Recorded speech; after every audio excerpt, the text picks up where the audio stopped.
അല്ല, അത് നിയമത്തിൻ്റെ വഴിക്ക് തന്നെ പോകുമല്ലോ.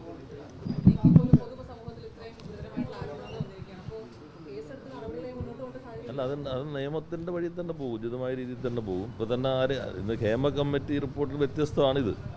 ഹേമ കമ്മിറ്റി റിപ്പോർട്ടിൽ നമ്മുടെ മുമ്പിൽ പേരുകളില്ല, ഇത് പേരുകൾ വന്നിട്ടുണ്ട്. അത് സംബന്ധിച്ച് പരിശോധിച്ച് ഇപ്പോൾ തന്നെ നിങ്ങളുടെ ചാനലിൽ തന്നെ ചില പരാതിക്കാരികൾ ചില അഭിപ്രായം പറയുന്നുണ്ടല്ലോ. അപ്പോൾ അതിന് നിയമപരമായിട്ടുള്ള എല്ലാ കാര്യങ്ങളും ചെയ്യും. ഞാൻ നിയമപരമായി പരിശോധിച്ച് ഉചിതമായ തീരുമാനം. ഞാൻ പറഞ്ഞല്ലോ, നിയമപരമായി പരിശോധിച്ചിട്ട് ഉചിതമായ തീരുമാനം.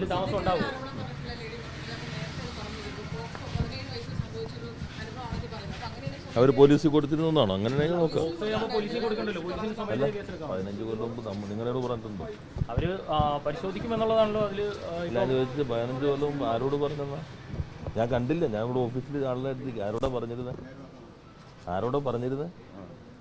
ഇന്നല്ല, ആരോടാ പറഞ്ഞിരുന്നത്? അവരാരോട് പറഞ്ഞിരുന്നു? ഞാൻ ചോദിച്ചത് അന്ന് ആരോട് പറഞ്ഞിരുന്നു എന്നാണ്. നമ്മൾ പറഞ്ഞാലും ഞാൻ പറഞ്ഞ അല്ല, ഇപ്പൊ പറഞ്ഞത് 15 കൊല്ലം മുമ്പ് ഇപ്പോ നമ്മുടെ ശ്രദ്ധയിലില്ല. നമുക്ക് ഞാൻ പറഞ്ഞ നിയമപരമായിട്ടുള്ള കാര്യങ്ങളെല്ലാം അത് രീതിയിൽ തന്നെ ചെയ്യും. ചിലപ്പോൾ കോടതി പരിശോധിക്കുകയാണല്ലോ. ഹേമ കമ്മിറ്റി റിപ്പോർട്ട് നിങ്ങൾ വായിച്ചിട്ടുണ്ടാവുമല്ലോ. ICC പോലും ആവശ്യമില്ലാന്നാണ് പറയുന്നത്. കാരണം ആളുകളെ അതിനെ സമീപിക്കില്ല. ട്രിബ്യൂണൽ രൂപീകരിക്കണം എന്ന് പറയുന്നത് ക്രിമിനൽ കേസുകളൊന്നും അതിനകത്ത് നോക്കേണ്ടതില്ല.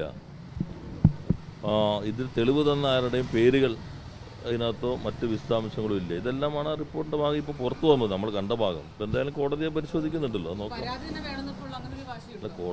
വാശി നിങ്ങൾക്കല്ലേ, ഞങ്ങൾക്കല്ലോ. അല്ല, കോടതി പരിശോധിച്ചുകൊണ്ടിരിക്കുകയാണല്ലോ. ആ ഉചിതമായ തീരുമാനം എടുക്കും എന്നുള്ളത്. സർക്കാർ ഇപ്പോൾ ഇന്ത്യയിൽ എവിടെയെങ്കിലും ഇങ്ങനൊരു സംവിധാനം രൂപീകരിക്കുകയും അതിനനുസരിച്ച് നടപടികൾ സ്വീകരിച്ചിട്ടുണ്ടോ? അതിൽ ഗവൺമെൻറ്റിന് ഇപ്പോൾ ഇതിൽ ആരെ സംരക്ഷിക്കാനാണ്? ഞാൻ പറഞ്ഞ ഗവൺമെൻറ്റിന് ഇപ്പോൾ ഇതിൽ ആരെയും സംരക്ഷിക്കേണ്ട കാര്യം ഗവൺമെൻറ്റിനില്ലല്ലോ. ഇപ്പം അമ്മ സംഘടന അല്ലെങ്കിൽ AMMA അതിൻ്റെ ഭാരവാഹികളൊക്കെ ഏത് പാർട്ടിയിലാണ് ചേർന്നേക്കണേ? ഞങ്ങൾക്ക് എന്തിനാ ആരെങ്കിലും സംരക്ഷിക്കേണ്ട ആവശ്യം?